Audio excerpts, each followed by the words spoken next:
بسم اللہ الرحمن الرحیم۔ یہ بہت ہی پیاری دعا ہے جو ہر نماز میں سلام پھیرنے سے پہلے ہمیں پڑھنی چاہیے۔ یہ دعا اللہ کے رسول صلی اللہ علیہ وسلم نے اپنے پیارے صحابی نے غار کے ساتھی اپنے بچپن کے ساتھی ابو بکر صدیق رضی اللہ عنہ کو سکھائی تھی۔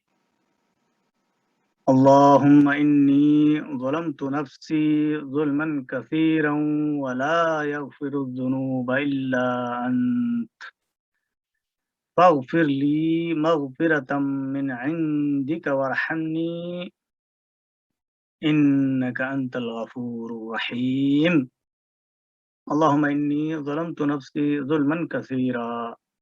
اے اللہ، میں نے اپنی جان پر بہت زیادہ ظلم کیا۔ ولا یغفر الذنوب الا انت، اور تیرے سوا کوئی اور گناہ بخشنے والا نہیں ہے۔